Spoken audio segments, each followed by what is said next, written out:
nome é Maria Nilda, mas eu sou conhecida como Dinha porque esse é o meu nome de poeta e também de editora independente. É assim que eu assino as minhas próprias obras literárias. O slam é um tipo de competição de poesia.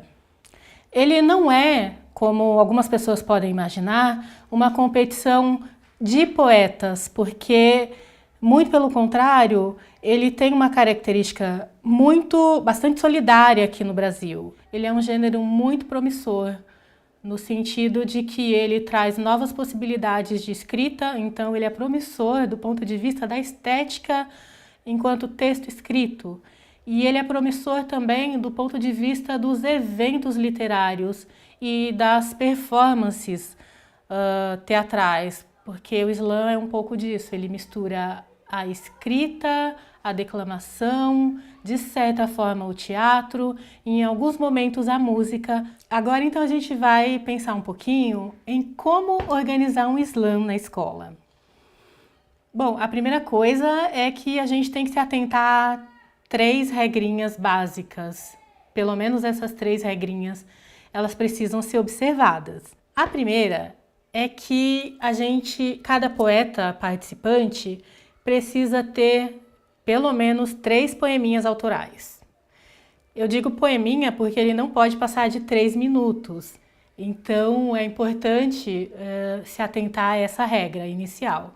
3 poemas autorais de no máximo 3 minutos. A segunda regrinha que a gente deve seguir é pensar na composição de um júri.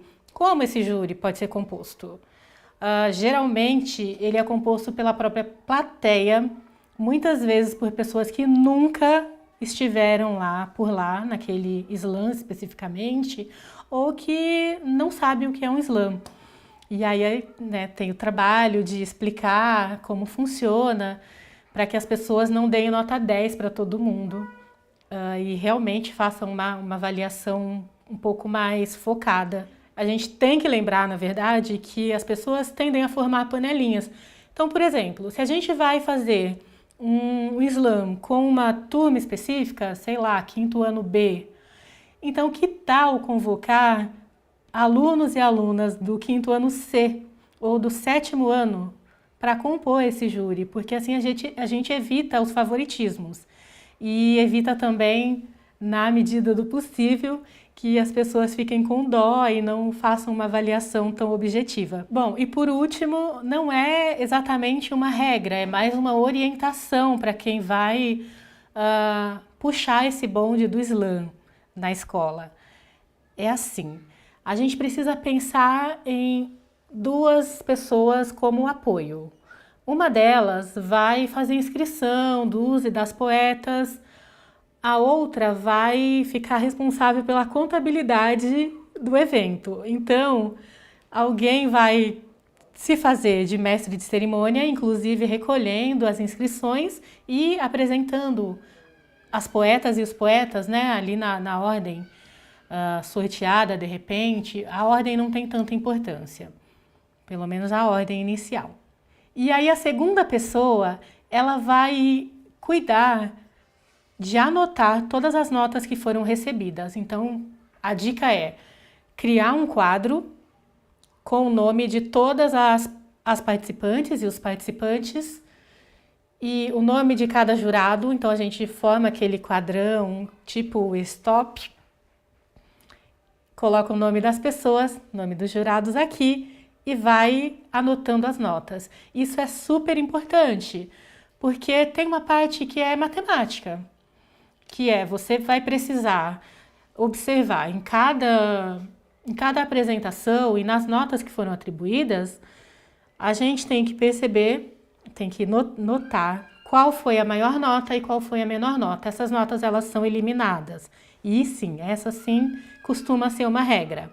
Então, eliminando essas notas de pontas, a pessoa responsável por essa contabilidade vai somar e no final a gente vai saber então quem é que passa para a próxima rodada e quem será eliminado ou eliminada. No trabalho na escola, a gente vai precisar fazer adaptações. E as regras, elas são para orientar, elas não são uma camisa de força. Exceto o fato de os 3 poemas serem autorais e não poderem ultrapassar 3 minutos. O principal aspecto que a gente deve levar em conta quando decidir trabalhar com o Islã na sala de aula é prestar atenção nas nossas turmas, fazer aquele trabalho básico que é de diagnóstico. Quem é essa turma? Quem são essas pessoas com quem eu vou trabalhar? Então, se eu resolvo trazer o Islã para uma turma de 5º ano, ou se eu resolvo trazer para uma turma de ensino médio, tem uma questão, basicamente uma única questão que é importante que todo mundo se atente. Naquele ambiente nativo, os temas são livres, a linguagem, tanto corporal quanto verbal, ela é muito livre e se tratam de temas que não necessariamente são adequados a todas as faixas etárias. Então, gente, a recomendação principal é observar a sua turma e ver com antecedência todos os vídeos, as performances que você tem acesso, porque há uma diversidade muito grande na internet, a gente consegue acessar isso no YouTube com muita facilidade, no próprio Facebook, as pessoas têm páginas no Instagram, porque o que vai definir o que é melhor para a sua turma não é necessariamente o tema. A gente pode tratar de questões como racismo, machismo, luta de classes, bullying, sexualidade, o que for pertinente, o que for necessário dentro aí do universo com o qual vocês estão lidando. O problema é quando a linguagem não é adequada. O problema geralmente não se situa no tema, mas na linguagem. Por isso a pesquisa é tão importante e aí no momento da seleção, basicamente o que a gente deve usar é o que a gente usa no dia a dia, que é a sensibilidade e a sensatez.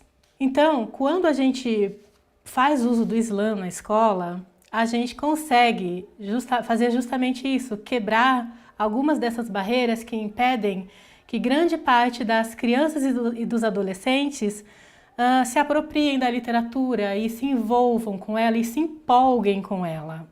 O Islã, ele tem essa grande capacidade de fazer com que tanto quem produz quanto quem recebe, público, todas as pessoas envolvidas, elas conseguem se empolgar, justamente por causa da dinâmica de competição. Enfim, a gente precisa sempre pensar que para que alguém se apaixone pela literatura, é preciso antes que alguém faça a apresentação, as devidas apresentações.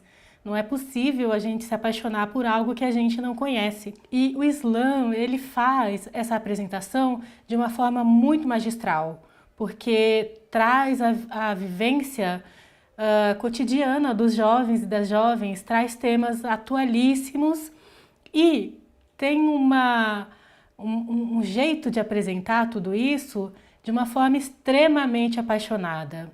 E paixão por literatura, ao menos, é contagioso. Ela é contagiosa. Levar o Islã para a escola pode ajudar e muito na escrita de poemas. E aí tem várias questões aí envolvidas. E uma das mais importantes é que quando a gente traz o Islã para a escola, a gente leva poetas vivos. E mais que vivos, que se parecem muitas vezes com os nossos alunos e alunas. Isso é um ganho para quem tem visto a literatura como uma literatura produzida majoritariamente por pessoas brancas, homens de classe média.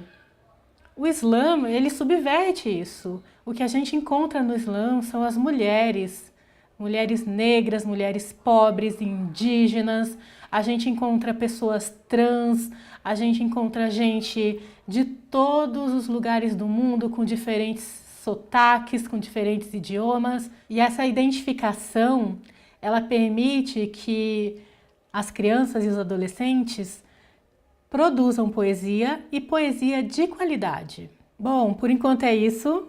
Eu espero que vocês tenham gostado, espero que esse material seja bastante útil para vocês e eu vou ficar aqui torcendo para que a potência do slam reverbere nos poemas produzidos por vocês todos e todas.